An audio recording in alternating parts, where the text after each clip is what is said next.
Boa noite, tudo bom, gente? Peraí, deixa eu Latam do Dente. Boa noite, estamos ao vivo. Deixa eu convidar as pessoas que eu sempre convido aqui. Vou chamar uma galerinha. Depois eu chamo mais gente, né? Mas enfim, vamos lá, né? Olá, gente! Vamos fazer essa live hoje. Só um minutinho, gente. Depois eu vou subir de vez no YouTube. Pronto. Hoje a gente vai conversar sobre sabotadores. Sabotadores. Pois é. Semana passada a gente estava naquela vibe de virada de ano ainda, né? Primeira semana útil do ano, né? Não só do mês, como do ano também. A gente falou muito no feed, a gente conversou aqui ao vivo também. Até no IGTV fiz um videozinho, né? A gente falando sobre essa coisa de, às vezes, essa dificuldade de tirar coisas aí do papel, né? Tirar metas aí do papel. Iniciar o ano, às vezes, com planos que muitas vezes são muito mirabolantes, são muito, assim, grandes. E, às vezes, a gente tem dificuldade de visualizar como executar essas tarefas, esses planos no dia a dia, né?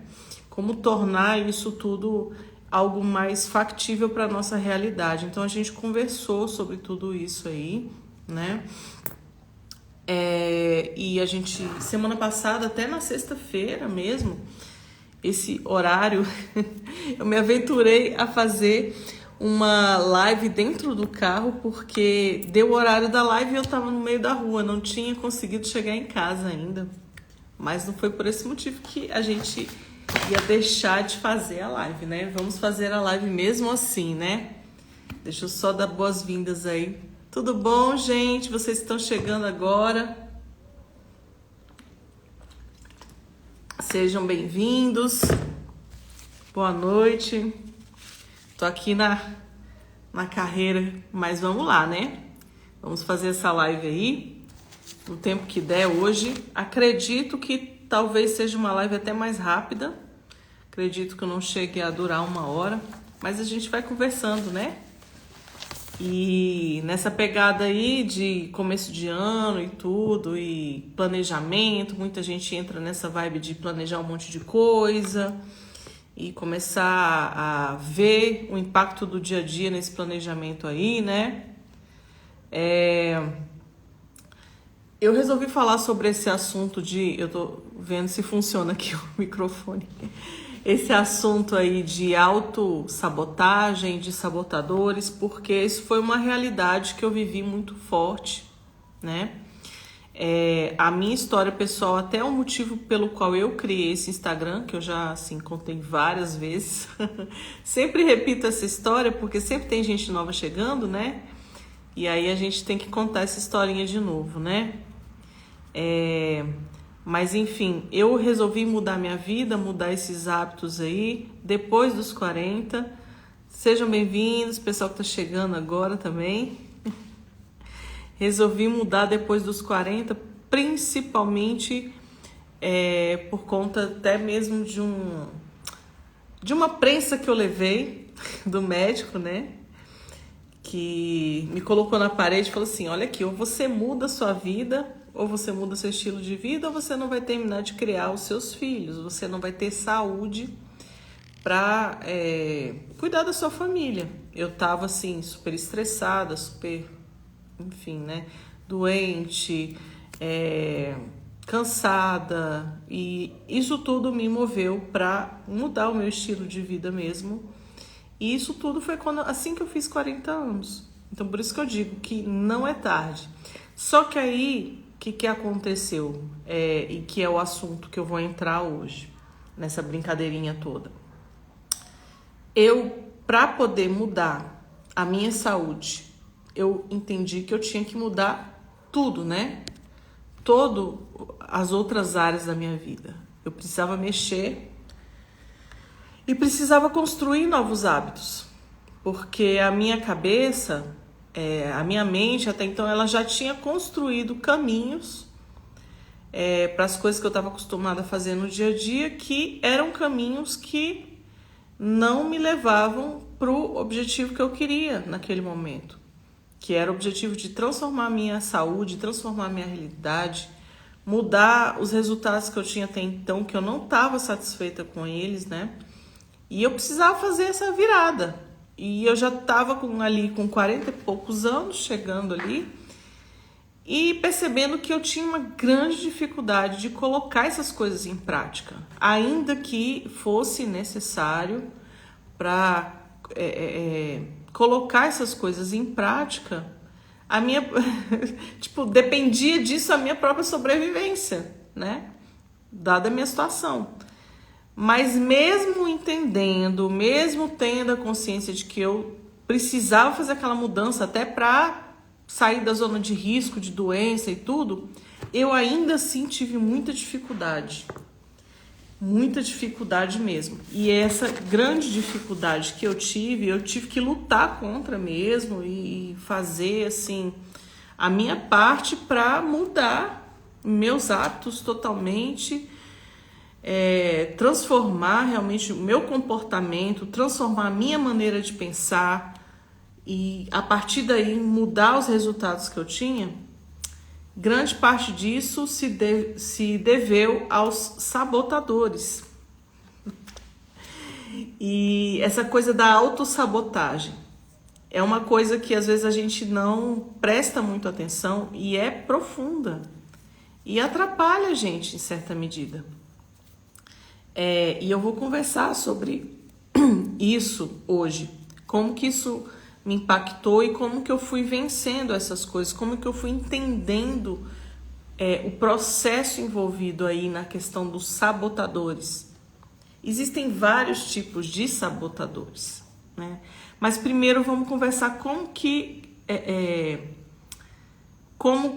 essa coisa da sabotagem ela se instala no nosso cérebro, tá? Primeira coisa, o nosso cérebro, ele tem a tendência natural de economizar energia. Porque o nosso cérebro lida com diversos processos aí do nosso corpo e da nossa emoção também, que está tudo interligado. Nós temos uma parte do nosso cérebro que é racional e temos uma parte do nosso cérebro que é emocional. Nós temos uma parte do nosso cérebro que lida com o consciente, nós temos uma parte do nosso cérebro que lida com o subconsciente, ainda tem a questão do inconsciente. O nosso cérebro lida, às vezes, com processos que a gente não gasta nem tempo pensando sobre eles, mas eles estão acontecendo. E porque eles precisam acontecer, senão o nosso organismo para e a gente morre. Por exemplo, as batidas do nosso coração, o funcionamento dos nossos pulmões, a circulação sanguínea, o processo de trocas das células, né? Tudo bom, gente? Sejam bem-vindas. Então, assim, o nosso cérebro ele vai lidando com essas trocas todas, com esses processos inconscientes. Então, dentro dessa dinâmica toda que o nosso cérebro lida, nós temos a parte consciente, a parte subconsciente e a parte inconsciente do nosso cérebro. E vai gastando energia para cuidar de tudo isso. O cérebro gasta energia, muita energia para manter o nosso corpo funcionando, o nosso corpo vivo, o nosso corpo se regenerando. As nossas células vão sendo trocadas aí periodicamente, dia após dia. E tem a questão das interações que a gente tem no dia a dia, com a vida acontecendo, as pessoas com que a gente lida, as coisas que a gente tem que fazer, o trabalho, o estudar, o aprender, a interação social, tudo isso exige muita energia do nosso cérebro. Então, tudo que o cérebro puder fazer para jogar na zona assim do automático, ele vai fazer. para tornar mais fácil, para ele poder economizar mais energia. E até mesmo para ele se poupar, para ele ter mais energia para jogar para os processos vitais mesmo da gente, do nosso corpo. Então, a gente já tem uma tendência biológica, né, do nosso próprio corpo de entrar no piloto automático, de entrar na zona de conforto. Exatamente por esse mecanismo que o cérebro tem de economia de energia. Além dessa questão biológica, né, dessa questão assim natural, tem a questão dos perfis comportamentais. Quando a gente começa a estudar sobre esse assunto de uma maneira um pouquinho mais assim aprofundada, a gente entende que as pessoas têm diferentes perfis comportamentais e que, a depender desses perfis, a pessoa lida com a questão da zona de conforto de maneiras diferentes. A pessoa ela entra em processos de autossabotagem de maneiras diferentes. Por exemplo, para um determinado perfil, é muito mais fácil entrar, por exemplo, na coisa do parar de prestar atenção, perder o foco, do que para outros perfis. Para determinados perfis é muito mais fácil a coisa do planejamento, a coisa de ser uma pessoa analítica, de ser uma pessoa meticulosa, de ser uma pessoa que não desiste das coisas, do que para outros. E isso tem a ver com a formação das pessoas, inclusive também tem a ver com as experiências da pessoa desde o útero da mãe até a adolescência, passando aí pela infância. É muito assim, tem muita coisa envolvida aí que diz respeito às mudanças de perfis comportamentais. Então, as pessoas vão desenvolvendo habilidades ao longo da vida, habilidades que para algumas são naturais. Tem a questão genética também, a gente herda dos nossos pais certas habilidades também. Não só a questão daquilo que a gente aprende, mas também as facilidades que a gente herda. Por exemplo, aqui em casa, a minha mãe, né, o pessoal da minha mãe tem muita facilidade com a questão das artes, né, da música, do desenho, da pintura e tudo. E aí, assim, eu puxei um pouquinho esse lado da minha mãe. E eu já vejo isso nos meninos também. Os meninos gostam de certas coisas que eu gosto também. O lado, por exemplo, o lado do meu pai era o lado mais do racional, do gostar de estudar, de ser focado, de não desistir das coisas, de persistir e tudo. Isso acabou me influenciando também, em certa medida. Então, assim, a gente vai herdando tendências, né? Eu vejo até nos meninos aqui em casa, por exemplo, o Pedro é o cara mais... Ele gosta da tecnologia, o meu filho mais velho. Ele gosta da tecnologia, mas ao mesmo tempo ele gosta de interação, interagir com pessoas. Já falou pra mim que ele gosta de estudar psicologia. Que, enfim, é uma coisa dele, né? Gosta de conversar sobre pessoas e tal. O meu pequenininho, ele já tem a tendência mais ele gosta de matemática. Mas ao mesmo tempo ele é um artista. Ele é dramático, ele se joga no chão, ele faz e acontece. Então, assim, eu estou descobrindo as habilidades e tendências de cada um. Mas são diferentes perfis, cada um tem o seu perfil e a gente precisa entender que dentro desses perfis existem facilitadores e sabotadores. De repente, o que é uma coisa que é muito fácil para um determinado perfil, o outro perfil tem uma dificuldade exatamente naquele ponto. Por exemplo, a pessoa que tem um perfil influente, ela lida muito bem com pessoas, ela é comunicativa, ela se expressa bem, ela tem facilidade de entrar em certos lugares, mas ela tem dificuldade com organização, ela tem dificuldade com planejamento, ela tem dificuldade com tarefas muito rotineiras, repetitivas, tem dificuldade de foco. E, por exemplo, uma pessoa que já não tem esse perfil influente, predominante, uma pessoa, por exemplo, que tem um perfil analítico, digamos assim, né? Vai ser exatamente o contrário.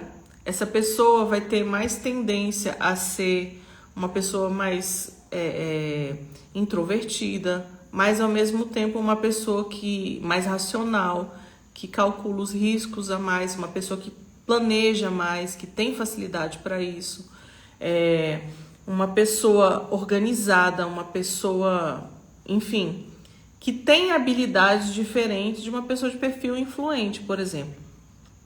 E de repente a gente não fala ponto fraco, a gente fala ponto de melhoria.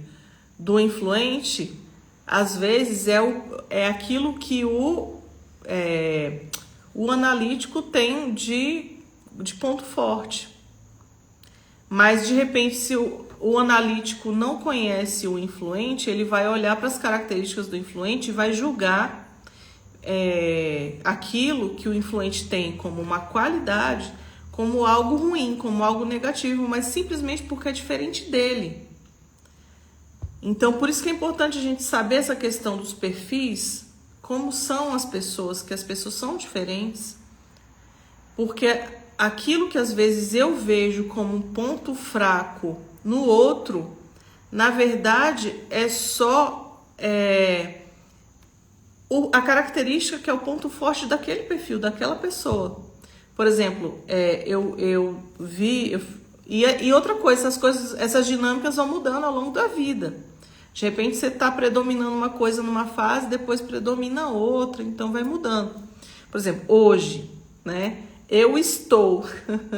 o meu perfil mais assim, que sobressai é o influente.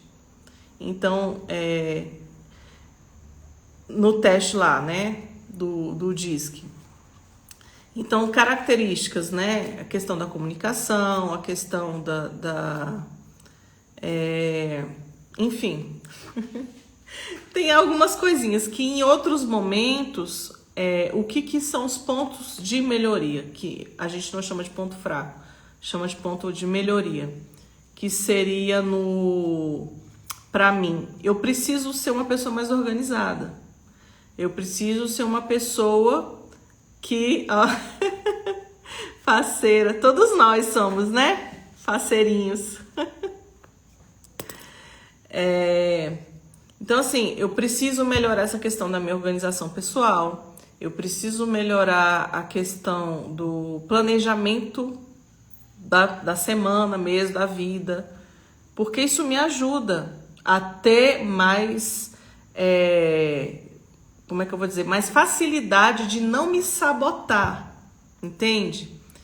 Quando a gente se conhece bem, quando a gente sabe quais são os nossos pontos de melhoria, aqueles pontos que de repente a gente precisa trabalhar mais para melhorar, não vou falar ponto fraco novamente, ponto fraco é uma coisa que eu não gosto de falar, porque eu acho que todo mundo tem potencial para evoluir, são pontos que a gente precisa trabalhar. Então, de repente, esses pontos que eu preciso trabalhar são pontos que são sabotadores para mim. Porque se eu me entrego simplesmente para isso, eu falo, eu sou desorganizada mesmo, não vou organizar mais nada e deixa a vida me levar e é assim mesmo. E eu não começar a desenvolver habilidades para lidar com a minha desorganização pessoal, eu paraliso a minha vida. Eu não consigo fazer nada. De repente eu não consigo tirar planos do papel, eu não consigo realizar coisas, eu não consigo, sabe, crescer, alcançar novos objetivos, porque eu tô me entregando naquilo que é um ponto de melhoria, algo que eu poderia trabalhar para melhorar, um ponto fraco que eu poderia fortalecer mais, dar atenção para ele para não me sabotar. Entende? Então, esse ano, o que eu percebi? Eu percebi que eu, com essa característica que eu tenho, do perfil comportamental que eu tenho uma dificuldade com a questão do planejamento, eu tenho uma dificuldade com a questão da organização pessoal. O que eu vou fazer? Eu vou procurar trabalhar essa parte para que isso não venha sabotar o alcance dos meus propósitos, o alcance do meu propósito de vida. Para que isso não venha me desviar da rota. Outra dificuldade que eu tenho, questão do influente, é a questão de distração. De fazer 1000 coisas ao mesmo tempo. Eu nunca leio um livro só, gente. Isso é uma coisa que eu tô lutando para vencer.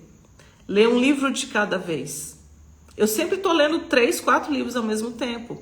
E eu sei que isso não é legal. Porque até o ano passado, o que acontecia? Eu começava a ler e largava na metade, a maioria dos livros. E aí começava uma coisa e não terminava. E aí, qual é o problema disso? O problema é que isso cria no nosso cérebro um padrão mental de não recompensa. Isso cria no nosso cérebro uma imagem e uma crença negativa de que eu começo e não termino nada. Eu começo um monte de coisa e não sou capaz de terminar nada. Não é defeito, é um ponto de melhoria, entendeu?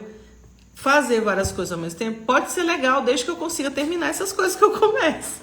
Desde que isso não seja um peso pra mim. Ai, gente, entra um besouro enorme aqui. Tomara que ele não venha pra cima de mim aqui. Ai, eu tô com medo dele. Não, eu não vou levantar, deixa ele lá. Se ele vier pro meu lado aí, eu... Então, que eu ia falar? Pois é, a questão é terminar, né? A questão é a gente se organizar para terminar. Se eu começar a ler os 4 livros, eu tenho que fazer um jeito de terminar os 4 livros. Não é começar e largar e depois começar outro e começar a fazer um monte de coisa sem foco nenhum, atirar para todo lado, aí acaba que nada se completa, aí não dá certo. Ai, gente, o bicho tá vindo pra cá, na minha direção. Ai, eu já vou pegar até a chinela aqui. Peraí, gente. Eu tô com a janela aberta aqui. E aí o bicho entrou. Ó, deixa eu ver o que a André escreveu aqui. Se você lê um livro, só até uma parte, tirou insight, parou, foi o suficiente. Aí você tem que analisar se o livro vale a pena ou se não vale a pena, né? Tem coisa que às vezes não vale a pena mesmo, não. Tem coisa que é melhor largar e deixar pra lá, porque é perda de tempo. Por exemplo, é que nem filme ruim. Você começa a assistir o filme e o filme tá ruim, você vai lá ficar perdendo tempo assistindo? Não, larga, deixa pra lá. Né? Bom que próximo, né? O amor ao próximo, né? Próximo. Mas assim... a gente tem que prestar muita atenção com esse tipo de característica que a gente tem. Por isso que é importante a gente se conhecer. Por isso que é importante também a gente não julgar o próximo, o coleguinha, com base naquilo que é característica nossa. Porque cada pessoa tem um perfil comportamental, cada pessoa tem uma característica X. E aí, por exemplo, eu que tenho um perfil comportamental influente, predominante. Aí eu vou pegar aqui o caso da Andreia, que é analítica. Aí eu vou julgar a Andreia com base pegar os pontos fortes da Andreia, sei lá, e julgar com base naquilo que é ponto fraco meu, ponto de melhoria meu. E aí, sei lá, a Andreia é muito racional, racional não, né? Tipo assim, a Andreia nunca brinca. A Andreia não se comunica com ninguém, é muito fechada. Tipo assim, eu tô fazendo de conta, tá, Andreia? Eu sei que você não é assim, tá? Tô só usando aqui só pra brincar, né? Ah, a André é certinha demais, organizadinha demais, não dá pra fazer uma brincadeirinha. Né? Claro que a André não é assim. Mas, entende? A gente, às vezes, projeta no outro aquilo que a gente vê como ponto fraco. Por isso que é importante conhecer. Aí tem essa coisa do DISC, que é muito interessante conhecer dos perfis comportamentais. Sugiro, quem puder, estudar sobre esse assunto, procurar alguém que faça esses testes, que aplica esse teste. A gente aplica, tá, gente? E se conhecer melhor, porque o autoconhecimento é uma maneira que você pode entender o que sabota você, o que afasta você de viver os seus propósitos, né? O seu propósito, melhor dizendo, né? O seu propósito de vida. As suas habilidades. E aí você também tem a coisa de você não ficar insistindo em coisa que é pesada demais e você não consegue fazer tanto para você de repente se encaixar num lugar, entendeu? Por exemplo, lá no meu trabalho, o que eu aprendi com essa brincadeira aí do autoconhecimento, né?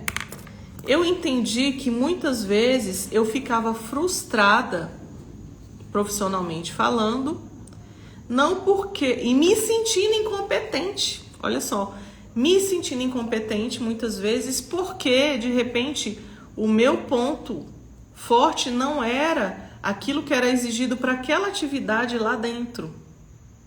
Por exemplo, algo que exigia muita concentração, muita questão analítica, muita questão de números, de cálculos, de tabelas, de análise de dados, enfim. E de repente isso não é o meu ponto mais forte. E aí eu ficava me comparando com outras pessoas e de repente me sentindo incompetente lá dentro, mas de repente não tem nada a ver. Eu sou competente, mas aquilo que se sobressai em mim só é diferente. Então, isso ajuda, inclusive, as organizações até a alocarem melhor as pessoas dentro daquilo que elas têm de pontos mais fortes, de características mais fortes, para que as próprias organizações possam crescer melhor e as pessoas não se sentirem assim tão pesadas, sabe? Eu me sentia muito cobrada com coisas que não eram os meus pontos mais fortes. E isso era motivo de estresse para mim. Isso era motivo de adoecimento. Inclusive, eu já cheguei a adoecer por causa disso. E ficava pesado. E uma coisa que eu aprendi, que eu achei assim muito bacana, foi o seguinte: essa questão das habilidades, né? Que tem a ver com sabotagem também. É que aquilo que pra gente é mais pesado, de repente, aquilo que exige de nós mais esforço para a gente conseguir executar, para a gente conseguir se desenvolver, de repente, qualquer coisa que aparecer no nosso caminho, qualquer proposta que aparecer no nosso caminho, a gente vai abrir mão fácil daquilo, porque aquilo é pesado, exige muito esforço. E aquilo que para nós é leve, aquilo que para nós flui de uma forma mais natural, de uma forma mais tranquila, para nós exige menos esforço e aquilo se torna mais poderoso, porque a gente pode fazer de uma maneira que casa com quem a gente é, com as habilidades que a gente tem. Então a gente se torna poderoso fazendo aquilo. E se a gente conhece quem a gente é, sabe no que a gente é poderoso de fazer, o que a gente faz de maneira leve, a gente vive o propósito. E aí, qualquer proposta que vier para tirar a gente desse lugar que a gente está vendo as propostas, a gente não vai aceitar. Porque a gente já vai saber quem a gente é, as características que a gente tem, e vai ficar muito mais difícil a gente ceder aos sabotadores. E aquilo que é pesado, a gente aceita a proposta, porque a gente quer sair daquele negócio que é pesado. Quando a gente não vive aquilo que tem a ver com a nossa identidade, quando a gente não está vivendo nosso propósito, quando a gente está se esforçando demais, a gente está vivendo coisas de um jeito muito pesado, qualquer proposta tira a gente daquilo ali. Por isso que vem aquela frase: quem tem propósito não aceita proposta. E eu ouvi também esses dias, né, uma frase que eu achei interessante, que assim, tome muito cuidado quando você encontrar pessoas esforçadas demais. O esforço é bom até uma certa medida. Mas se a pessoa, de repente, tudo é muito difícil, com muito esforço, qualquer proposta que aquela pessoa receber, de repente ela sai fora. Que ela não está vivendo o propósito dela. Então são coisas pra gente pensar, né? E às vezes quando é pesado demais, a gente começa a sabotar e cai nessa brincadeira aí e não flui, né? Essa questão de sabotagem tem tudo a ver com propósito. E tem tudo a ver com identidade, que tem tudo a ver com autoconhecimento. Tudo é interligado. Por isso que é muito importante a gente realmente aprofundar essa questão do autoconhecimento, da clareza do que a gente é, do que a gente tem de recurso, o que a gente faria, ainda que a gente não recebesse um centavo para fazer. Porque essas coisas, elas dificilmente vão tirar a gente do rumo que a gente tem que estar.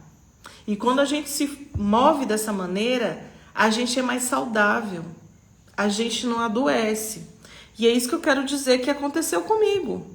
Eu cheguei nesse ponto da minha vida, entendendo que eu estava fazendo um monte de coisa que não tinha nada a ver com a minha identidade, com quem eu era de fato, com o meu perfil comportamental, com as minhas habilidades.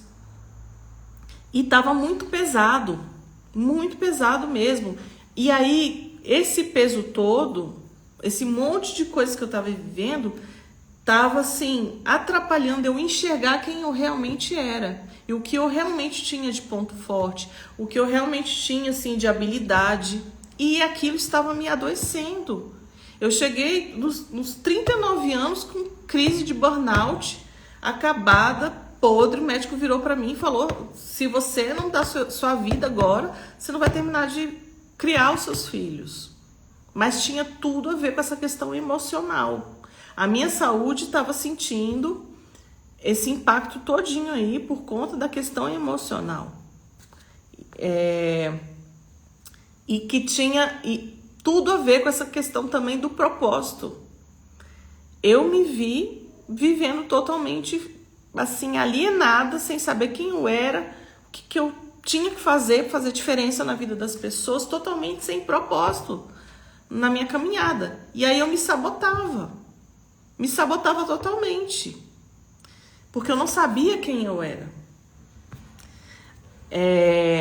E essa questão também da sabotagem tem muito a ver também com os eventos de injustiça do nosso passado, que é o que muita gente chama de travas emocionais ou bloqueios emocionais. Que seriam isso, né? Bloqueios emocionais. Os bloqueios emocionais, eles se originam de eventos de injustiça que a gente viveu em alguma fase da vida da gente, lá no passado, desde a infância até a fase adulta. Pode ser tanto um trauma, pode ser uma palavra negativa, uma crítica que não foi construtiva, ou que a gente interpretou como algo que realmente assim, entrou e machucou a gente. Pode ser uma brincadeira que não foi legal, pode ser de repente uma perda muito grande, um abuso, uma decepção com pessoas, acontecimentos traumáticos, eventos de injustiça, tudo isso. tudo que é negativo, que aconteceu na nossa história, em algum momento, e que trouxe um bloqueio emocional, que seria o bloqueio, a partir desse evento de injustiça, a gente capta uma imagem, certo? A gente pega essa imagem, porque o nosso cérebro, ele processa tudo por imagens, né? Então, essas imagens, elas entram na mente consciente e da mente consciente elas descem para a mente subconsciente e grudam ali.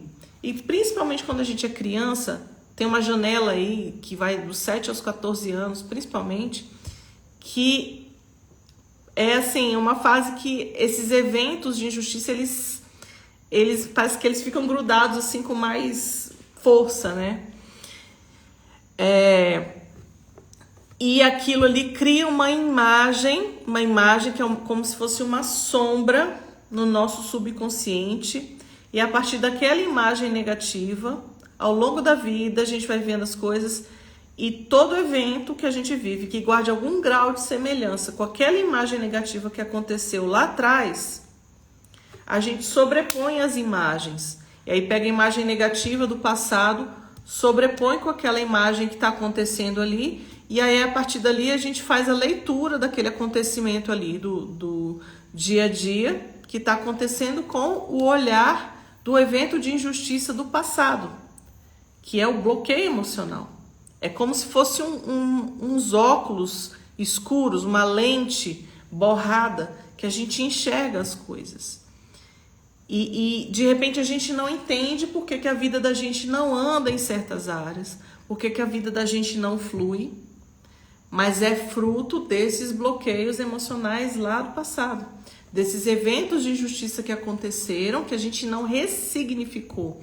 A gente precisa pegar esses eventos e trabalhar em cima deles para dar um novo significado para eles, para que eles não se tornem sabotadores na nossa vida, para que a gente assim não fique preso num lugar onde a gente não tem novas experiências, onde a gente não tem novos resultados, por causa dessas questões aí lá de trás, lá do passado. Então, assim, esses bloqueios, essas imagens negativas, elas originam pra gente também crenças erradas, crenças limitantes a respeito de tudo, a respeito de quem a gente é, que são as crenças ligadas à autoimagem, e também crenças de escassez, crenças de vários tipos, crenças limitantes. Então, a gente chama aqui bloqueio de autoimagem. Que tipo de bloqueio de autoimagem? Eu nunca consigo terminar nada que eu começo. Pode ser uma crença que você instalou em algum começo por conta de algo que você viveu lá atrás, que de repente você começou uma coisa e não terminou. Começou um curso, por exemplo, você entrou no curso de inglês e por algum motivo você teve uma dificuldade, não conseguiu terminar, e aí a sua mãe, sei lá, não validou você naquele momento, não te deu um apoio, ou te criticou, falou: menina, você não termina nada que você começa. Ah, isso é difícil demais, vou tirar você porque você não dá conta, você é burra, sei lá, você é isso. E você instalou aquela crença dentro de você, que você não consegue terminar as coisas, que você tem dificuldade para aprender, de que você é burra. E aí começa um monte de crenças limitantes. A questão da procrastinação tem muito a ver com essa questão emocional, dos bloqueios emocionais, da não validação, de você de repente não se sentir recompensado com aquilo que você faz, ou não sentir que aquilo que você faz tem algum propósito. Então você sente que você está gastando energia à toa, e aí você procrastina, porque você não vê um porquê daquilo que você está fazendo, ou então porque você sente que para que eu vou fazer isso? Se tantas vezes que eu fiz isso eu fui criticada, se tantas vezes que eu fiz isso eu não consegui terminar, se tantas vezes que eu fiz isso fulano de tal foi lá e roubou isso de mim. Ou então, como eu já vi acontecendo, às vezes no trabalho, você se mata, você faz um projeto, você desenvolve alguma coisa bacana, e aí o seu colega vai lá e rouba a sua ideia, e ele leva os créditos e você, tipo, você cai no mar do esquecimento, ninguém lembra de você, e você se sente passado para trás, você se sente enganado, e aquilo ali às vezes instala em você uma crença de que não vale a pena você se esforçar tanto para fazer certas coisas, porque no final das coisas você nunca vai ser reconhecido. Ou então o chefe sempre critica, o chefe nunca tem uma palavra boa, o chefe sempre tem algum motivo para puxar o seu tapete. Aí você vai desanimando, você vai criando, sabe, uma falta de estímulo, você começa a se sentir sem propósito naquele lugar. Entende? São as crenças limitantes que vão se instalando. Falei da procrastinação, falar da escassez. Escassez pode ter origem num bloqueio emocional? Pode. De repente você na sua infância você viu o seu pai quebrando financeiramente. De repente você é uma pessoa que viveu uma situação boa em determinado momento e aí os seus pais quebraram financeiramente, aí você do nada começou a ter muita dificuldade econômica e tal, e aquilo instalou em você uma crença de escassez.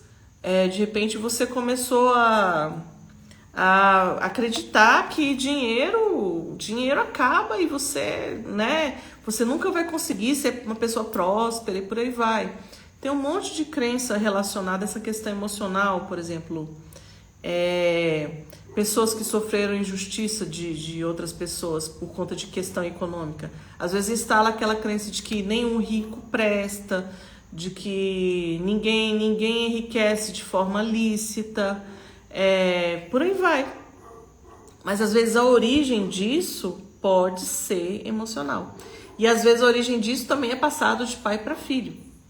E às vezes a pessoa olha essa questão aí, né, e fala, pra que eu vou me esforçar tanto para alcançar certas coisas se quando eu chegar lá na frente vão me dar uma rasteira e vão tomar tudo?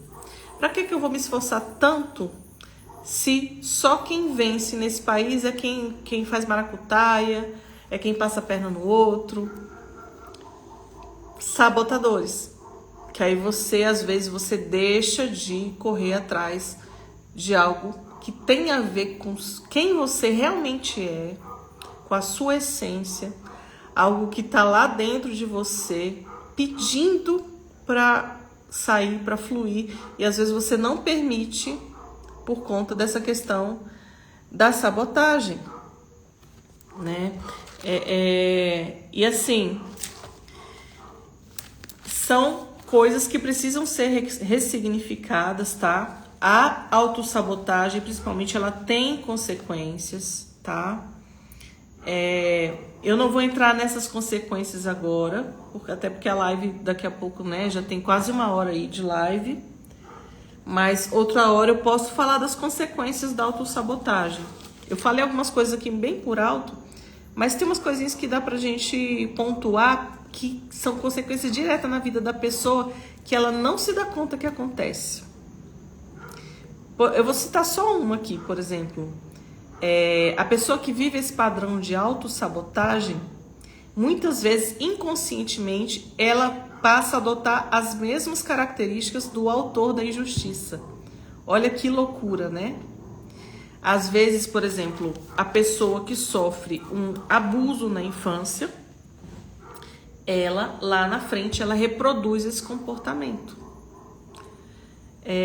Por quê? Porque aí tem a questão da imagem. A imagem que ficou lá no subconsciente, no sistema límbico, que ela traz à tona, traz para o córtex pré-frontal, tem um mecanismo cerebral de sobrepor a imagem e a pessoa começa a agir daquela forma. Ou então, por exemplo, a pessoa que os pais na infância, a mãe traiu o pai, sei lá, a mãe saiu de casa, foi viver com outra pessoa, abandonou ela pequenininha, aí a mãe traiu o pai, e aí ela lá na frente, às vezes na idade adulta, ela faz a mesma coisa com a família dela.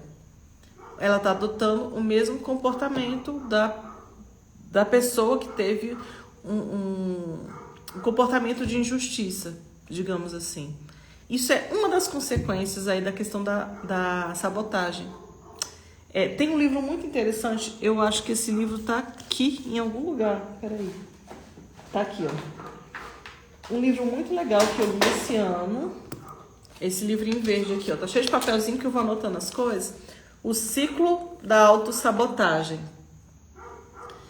Esse livro ele é fininho, mas ele engana. E assim, a gente tem tendência de julgar o livro pela capa, né? Mas esse livro é muito profundo. Eu fiquei chocada com esse livro, de verdade.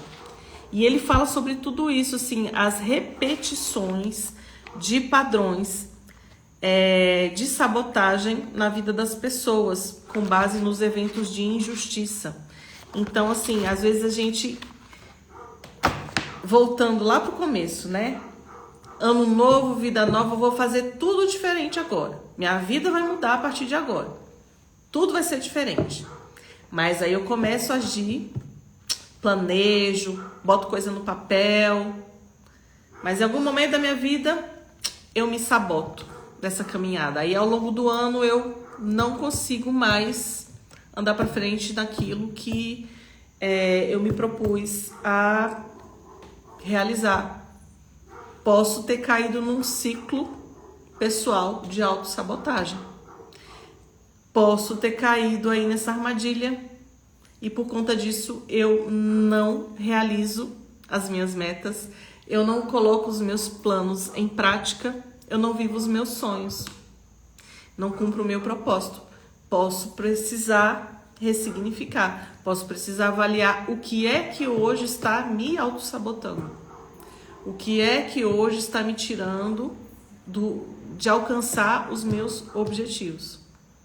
Eu estou compartilhando isso porque eu vivi isso, gente, tá?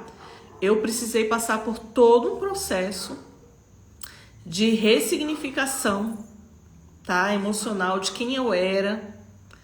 Precisei passar por um processo de resgate não apenas da minha saúde física. Eu comecei o processo na saúde física, mas depois eu fui vendo que a coisa era muito mais profunda, que enquanto eu não trabalhasse a minha mentalidade, eu precisei trabalhar a minha mente e eu precisei trabalhar o meu emocional, porque a gente tem um cérebro racional e um cérebro emocional, questão do cérebro reptiliano, lá, um monte de coisa. Enquanto eu não entendi que eu precisava trabalhar isso, sabe? Eu não ia vencer a sabotagem na minha vida. Não ia sair da sabotagem. Eu sempre ia começar as coisas e não ia terminar. Eu sempre ia fazer 1000 planos e não ia tirar esses planos do papel. Eu sempre ia ficar correndo a corrida dos ratos o tempo todo, sem acessar quem eu realmente era, sem acessar a minha verdadeira identidade e sem fazer diferença na vida das pessoas, que é o pior ainda. Porque eu acredito que todo mundo veio para esse mundo para fazer diferença na vida de alguém. É isso que eu acredito. Tem gente que não acredita né, essa coisa de propósito, enfim. Eu acredito. Eu sou dessas que acredita que a gente tem um propósito para cumprir nesse mundo. A gente tem que fazer diferença na vida de alguém de alguma maneira. O propósito sempre envolve fazer diferença na vida de alguém. O propósito de todo mundo envolve isso. A questão é o como. O como. Cada um tem um como diferente, porque a gente é diferente, né? E aí cada um manifesta esse como de uma maneira diferente. Ok, gente? Então, hoje a gente falou essa questão dos sabotadores, tá? Eu posso falar na próxima live sobre a questão das consequências da autossabotagem, que é bem profundo, bem profundo. E eu quero passar também numa das próximas lives, se não for na próxima, numa das próximas, a questão das chaves para blindar a mente, que foi um negócio que eu aprendi que eu achei fantástico. Chaves para blindar a nossa mente. Eu achei assim sensacional quando eu aprendi. Ok, gente? Então é isso, tá? Por hoje. A nossa live fica por aqui, tá? Quero agradecer todo mundo que passou por aqui, que de alguma maneira deu um oizinho. Pessoal que entrou, que saiu, que participou, depois veio, voltou. Muito obrigada, ok? Vou voltar na quarta-feira. Quarta-feira à noite tem mais. Eu vou confirmar o horário, se eu realmente vai continuar às 19 ou se eu vou alterar o horário, certo? Mas fiquem de olho aí nos stories que qualquer coisa depois eu aviso pra vocês numa boa. Ainda estou me ajustando com essa questão de horário, né? Pra ter um horáriozinho certinho, pra ficar fixo de verdade e pra dar tudo certo. Tá bom, gente? Vou ver se eu consigo salvar essa live aí no IGTV, ok? E vou subir também pro YouTube para aproveitar aí a oportunidade, ok, gente? Beijo para vocês, muito obrigada pela presença de vocês, pela participação e até a próxima.